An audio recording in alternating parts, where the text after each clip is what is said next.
और सुशांत मामले पर बातचीत करने के लिए हमारे साथ बिहार के डीजीपी गुप्तेश्वर पांडे हमारे साथ जुड़ चुके हैं। गुप्तेश्वर पांडे जी, आपका बहुत बहुत स्वागत है जनतंत्र टीवी पर। सबसे पहला और सीधा सवाल, सिंपल सा सवाल आपसे यही कि ये केस, इस पूरे केस में क्या चल रहा है, आप इस केस को कहां तक पहुंचता हुआ देख रहे हैं?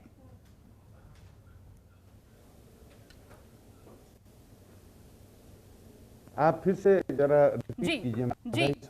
गुप्तेश्वर जी, सबसे सीधा सवाल मेरा कि इस केस पूरे मामले में क्या चल रहा है और इस केस को आप कहां तक पहुंचता हुआ देख रहे हैं? देखिए, मामला तो क्लियर है, सारा चीज आपने देखा है और समाचार सब आपको पता है। मुझे उम्मीद जानी चाहिए कि एक घटना होती है 14 जून को जी। सुबह लोगों को पता चलता है कि एक बिहार का नौजवान है 34 साल का, जिसके पास पैसे हैं, शोहरत है, दौलत है, सब कुछ है। पता चलता है दुनिया को कि वो खुद को फांसी लगा के मर गया। बड़ा आश्चर्य है लोगों को।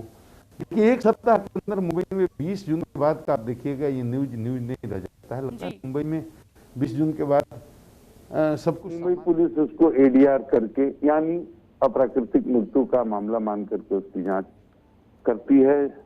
उसके पिताजी जो पटना में रहते हैं, एक दिन राजीव नगर थाना पहुंचते हैं और वो शिकायत करते हैं कि एक्चुअली ये इस मामले के पीछे बहुत राज है, बहुत तरह के लोग हैं, बहुत तरह के कारण हैं, इसका अनुसंधान होना चाहिए। एक कंप्लेन देते हैं, एक शिकायत देते हैं, जिसके आधार पर एक शिकायत दर्ज की जाती है, मुकदमा मुकदमा दर्ज किया जाता है राजीव नगर थाना में।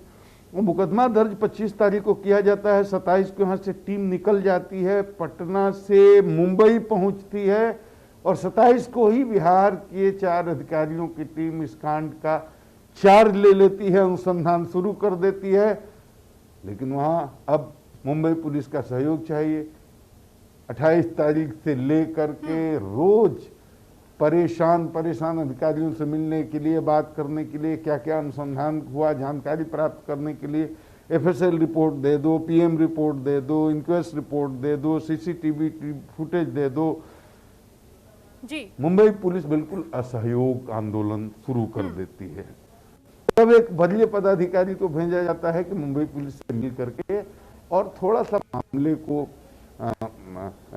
कोऑर्डिनेट करेंगे और हो सकता है कि अनुसंधान की जाए।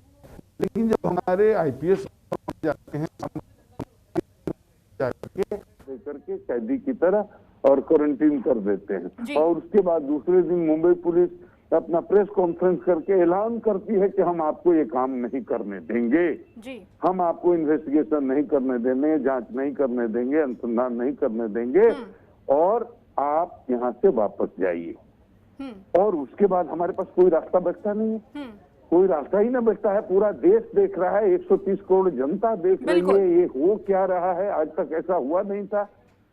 अगर आपको लगता है कि हमारा एक काम नहीं है या हम कोई गलत काम कर रहे हैं या हमारा जुरिस्डिक्शन नहीं है, तो हमारे एसपी गए हुए थे, आईपीएस ऑफिसर हैं, उनको कोई बड़े पदाधिकारी अपने ऑफिस में बुला सकते थे, एक मीटिंग हो सकती थी और उनको कहा जा सकता था कि देखिए, आप चुपचाप यहाँ से वापस अपनी टीम को लेकर चले जाइए, हम आपको कोई सहयोग नहीं करेंगे और आपको खुद भी जांच नहीं करने देंगे, अनुसंधान नहीं करने देंगे। तो हम वापस भी आ जाते जी। लेकिन उनको तो हाउस अरेस्ट कर लिया गया और ऐलान कर दिया गया कि हम नहीं करेंगे, तो कोई रास्ता बचा नहीं। सुशांत के पिताजी हमेशा कहते रहे इस बात को लेकर, बिहार पुलिस पर हमको विश्वास है, बिहार के मुख्यमंत्री पर हमको विश्वास है। लेकिन जब ये घटना हो गई, पूरे देश ने इसको देखा, देश पूरा स्तब्ध रह गया। सुशांत के पिताजी की उम्मीद भी टूट गई जो बिहार पुलिस से थी। उन्होंने फिर हमें संपर्क किया और कहा कि अब तो आप कर नहीं पाइएगा, क्योंकि आपको करने ही नहीं देंगे और उन पर हमको भरोसा नहीं है। इसलिए इस मुकदमे को, इसके अनुसंधान की जिम्मेदारी सीबीआई को दे दी जाए। और सीबीआई को बिहार सरकार के मुखिया माननीय श्री नीतीश कुमार जी ने ये कांड के अनुसंधान के लिए सीबीआई से सिफारिश कर दी, केंद्र सरकार से। तो मुझे ये लगता है कि अब ये सही जगह, सही एजेंसी के हाथ में ये कांड का अनुसंधान चला गया है और लोगों को इस बात के लिए आश्वस्त रहना चाहिए कि अब इस कांड में निश्चित रूप से अंतिम मुकाम तक सीबीआई पहुंचाएगी और इसमें जो भी रहस्य बना हुआ है उस रहस्य से पर्दा उठेगा। जी गुप्तेश्वर जी, लेकिन इस बीच ये है कि मुंबई पुलिस को आखिर किस बात का डर है? क्यों जांच को भटकाने लटकाने की कोशिश कर रही है? कहीं राजनीतिक प्रेशर है या कथाकथित जिस तरीके से मूवी माफियाओं का जिक्र किया जा रहा है वो प्रेशर मुंबई पुलिस में देखने को मिल रहा है? मेरा कहना कुछ भी ठीक नहीं होगा, लेकिन पूरी पूरी पूरी देश की आवाम जानना चाहती है कि कौन सा दबाव है, कौन सी ऐसी परिस्थिति है जिस कारण आप कह रहे हैं कि हम ही करेंगे और आपको नहीं करने देंगे। वो लोग तो कहते आए हैं कि हम सीबीआई को भी नहीं देंगे, वो तो लोग कहते आए हैं और खुलकर कह दिया बिहार पुलिस को भी नहीं करने देंगे, तो हम ही करेंगे, जो करना है हम ही करेंगे। तो अभी 50 दिन से क्या कर रहे थे वो तो बता दीजिए, देश की जनता जानना चाहती है। अब तक क्या कर रहे थे वो बना दीजिए ना। इतना रहस्यमय इसको क्यों बना करके रखे हैं? लोगों के बीच में तरह तरह की अफवाहें हो रही हैं, लोगों के बीच संदेह और गहरा होता जा रहा है। आप क्या कर रहे हैं, नहीं कर रहे हैं, हम आप पर कोई आरोप नहीं लगा रहे हैं, लेकिन लोगों के बीच में एक ये परसेप्शन बन गया है कि कुछ गड़बड़ है जी। तो आप इतना इसको रहस्य में क्यों बनाए हुए हैं? खोल कर बता दीजिए सबको। तो आप तो बता भी नहीं रहे, कह रहे हैं बिहार पुलिस को नहीं करने देंगे, सीबीआई को नहीं देंगे, जो करेंगे हम ही करेंगे। क्या करेंगे भाई? 50 दिन हो गए, अभी तक किया है क्या? तो हमारे पास कोई रास्ता नहीं था। बिहार सरकार ने जो निर्णय लिया है बहुत सही लिया है और सुशांत जी के पिताजी के अनुरोध पर लिया है जी। हमारे मुख्यमंत्री पहले कह चुके थे कि सुशांत के पिताजी चाहेंगे तो हम भेज देंगे, सीबीआई को दे देंगे। जी गुप्तेश्वर जी, आपके अफसर जाते हैं महाराष्ट्र पुलिस से संपर्क करते हैं, फिर एक आईपीएस जाता है जिसको क्वारंटीन किया जाता है।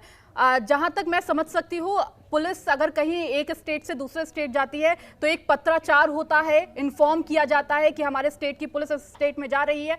क्या वो सिस्टम नहीं हुआ? जिस तरीके से उन्हें क्वारंटीन किया गया, उनके हाथ पे छाप छोड़ी गई। अरे हुआ था जी, यहाँ से चिट्ठी भी जी, यहाँ से चिट्ठी लिखी गई थी और वहाँ के डीसीपी बांद्रा से अनुरोध किया गया था कि इस काम से जा रहे हैं, ये अधिकारी हैं, इस जहाज से जा रहे हैं, इनको आईपीएस में इसमें कमरा दीजिए, इनको गाड़ी दीजिए। डीसीपी बांद्रा ने कहा आईजी हेडक्वार्टर से बात कीजिए, सीनियर एसपी पटना ने आईजी हेडक्वार्टर से बात किया, उन्होंने कहा कि हो जाएगा। उसके बाद कंफर्मेशन के लिए सीनियर एसपी पटना फोन करने लगे तो 10 बार कॉल किए, एक बार भी आईजी हेडक्वार्टर ने फोन उठाया नहीं, कि कोई रिस्पॉन्ड नहीं किया। ये गए वहाँ जाकर के अपने संपर्क से इन्होंने एक सरकारी गेस्ट हाउस की व्यवस्था कर ली और वहाँ जाकर के ठहरे हुए थे। तो फिर डीसीपी बांद्रा ने एसपी साहब, सीनियर एसपी पटना को फोन किया, तुम्हारे अधिकारी को कहाँ ठहराए हो? इन्होंने बताया कि भाई गोरेगांव में एक जगह ठहरे हुए, तो एड्रेस बताओ। तो एड्रेस बताया और बताना था कि आधी रात को वहाँ बीएमसी के पदाधिकारी पहुंच जाते हैं और जैसे कैदी होता है, तो कैदी की तरह ट्रीट करते हैं, उसके हाथ पर ठप्पा लगाते हैं। रात को, आधी रात को क्यों करने की जरूरत थी? आपकी यही नियत थी ना, किसको निकलने नहीं देना है, जांच नहीं करने देना है, अनुसंधान नहीं करने देना है, किससे मिलने नहीं देना है, पूछताछ नहीं करने देना है, इसको क्वारंटीन करना है। तो कोई बात नहीं, सुबह को जाते ना एक नोटिस दे देते कि आपको क्वारंटीन किया गया है। तो जिम्मेदार आदमी है, पदाधिकारी है, आईपीएस अफसर है, नहीं निकलता, वो मान जाता है आपकी बात। आधी रात को जाकर के आईपीएस अधिकारी को कैदी की तरह ठप्पा लगाना और कहना कि क्वारंटीन हो गया, आप बाहर नहीं निकल सकते, बड़ा अपमानजनक है। कोई उपाय नहीं था, इससे सीबीआई को गया ये केस। जी गुप्तेश्वर जी, बहुत बहुत शुक्रिया हमारे साथ चर्चा करने के लिए, हमारे साथ जुड़ने के लिए और तमाम जानकारी साझा करने के लिए।